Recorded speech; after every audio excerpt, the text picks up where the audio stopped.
the meaning of monogenes in John 1:18. John 1:18 says, "No man has seen God at any time.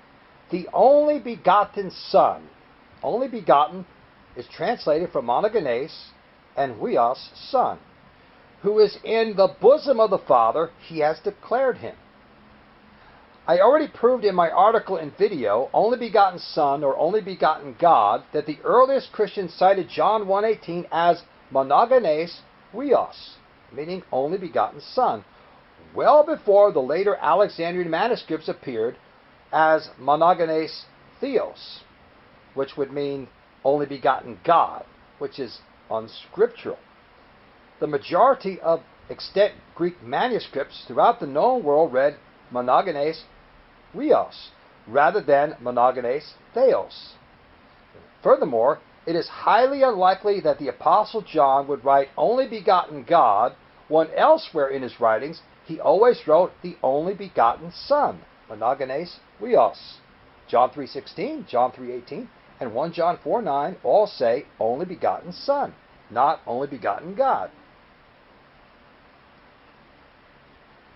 Trinitarian apologists often allege that the Monogenes huios in John 1:18 has nothing whatsoever to do with origin and derivation.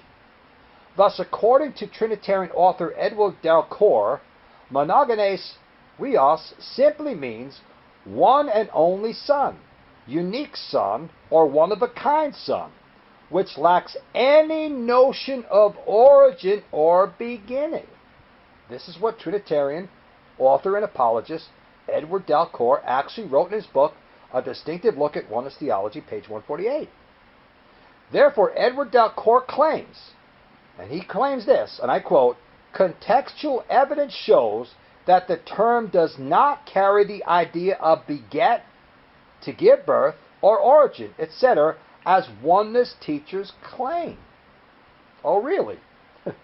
It is hard to believe that an intelligent Trinitarian scholar such as Edward Dalcour would make such a ridiculous claim. Monogenes in John 1:18 simply means, and I'm quoting from Strong's Concordance, only begotten or unique. While monogenes can mean only or unique, it also carries the connotation of being only born with a time of origin. Scholars have pointed out that monogenes in Koine Greek does carry some meaning related to begetting. And I'm quoting from a Trinitarian scholar by the name of Kenneth L. Barker.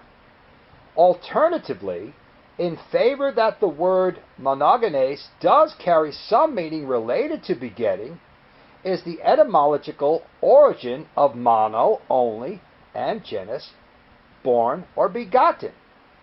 So monogenes does have the etymological origin of being only, born, or begotten. Ancient Greek literature shows that monogenes can mean only born or only begotten. Herodotus says Maneros was the only born, monogenes, of their first king who died prematurely. So monogenes does have a meaning of being only born. Herodotus also wrote, Megistius sent to safety his only born who was also with the army. Again, we have monogenes, only born. Plato wrote the story of Atlantis, Ebenor with his wife Leucippe, and they had 4 offspring, an only begotten daughter, monogenes. Plato wrote, only begotten heaven created, monogenes. Plato wrote the only begotten heaven again, monogenes. Apollonius of Rhodes and propitiate only begotten Hecate, daughter of Perseus. Moreover, like monogenes is sometimes used for only begotten sons and daughters in Scripture, as well as in Greek literature, Mr. Dalcour fails to recognize that other Hebrew and Greek words are utilized in Scripture for both Jesus and other men being born at specific times in human history. For example, Psalm 2:7 utilizes the word Yolad when God prophetically said to the Messiah, "You are my son, this day have I begotten you." Begotten is Yalad. Yet this same word Yalad is used throughout the Hebrew Scriptures for the births of men like Cain and Abel. Genesis 4:1 and 2.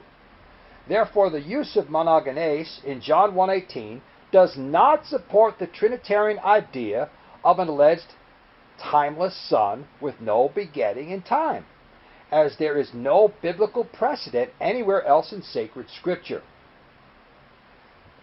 There is no evidence in Greek literature to back up the Trinitarian claim that the term monogenes does not have the connotation of a birth with a time of origin. For no verse in the Bible or in Greek literature ever demonstrates that the Greek word monogenes, meaning only begotten or unique, can be transformed to mean a timeless or eternal only uniqueness, as the Greek word monogenes never means a timeless eternal son or daughter anywhere, either in Greek literature or in the Greek New Testament. The Greek word monogenes is used in Luke 7:12 for the widow's only born son who Jesus raised from the dead in the town of Nain. Luke 7:12 says, "A dead man was being carried out, the only son of his mother, and she was a widow." The word is monogenes, only son. Just as John 1:18 speaks of Christ as the Father's only son, so monogenes is used for the widow's only son who was raised from the dead by Jesus. Monogenes is also used in Luke 8:42 for Jairus' only daughter. Luke 8:42 reads, "And there came a man named Jairus, for he had an only daughter," monogenes. Since monogenes is never used for a timeless son or timeless sons and daughters with no time of origin, it is ridiculous to think that monogenes references Christ in John 1:18 with no time of origin. In fact, Edward Delcourt made the argument that the word monogenes means only or unique and has nothing to do with a time of origin, but that is incorrect. Wherefore, many Trinitarian scholars have twisted the clear meaning of the word monogenes to try to make it fit into a pagan Trinitarian idea of an alleged timeless God the Son rather than an only begotten Son who was born at a specific point in time. Because if you have a only begotten co-equal timeless God the Son along with God the Father, then you don't have monotheism anymore. You have either ditheism or tritheism. You have 2 and 3 gods. Since monogenes has nothing to do with an alleged eternal or timeless existence before one's birth, Trinitarians have no right to pervert the literal meaning of monogenes to try to fit it into their preconceived speculative ideas outside of the plain text of inspired Scripture. Although Mr. Delcourt shows that monogenes can mean an only unique son in the sense of being the seed of promise, nowhere in the Bible do we find that monogenes can be reinterpreted to mean only and unique without any notion of a time of origin or beginning, as Mr. Delcourt claims. On page 149 of the same book, Dr. Delcourt claimed, and I'm quoting from Edward Delcourt, "For God's covenant was with Abraham's monogenes son Isaac, not with his first son Ishmael. Therefore, the lexical and contextual evidence shows that the term does not carry the idea of beget, to give birth, origin, etc., as oneness teachers claim." End quote.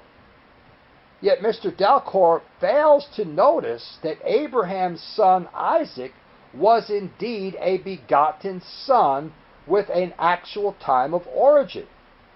Thus, Edward Delcourt himself completely repudiates his own argument by citing Hebrews 11:18, since Isaac is identified as the seed of promises in Genesis 21:12 and Hebrews 11:18. Isaac is called the only legitimate Monogenes, son of Abraham, because he was born in time as his true heir.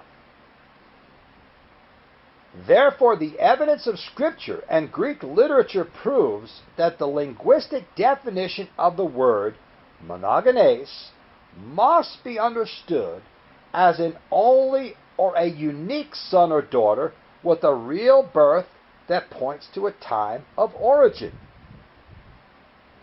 For more videos like this, you can subscribe to our YouTube channel or visit us on the web at apostolic christian faith.com. God bless.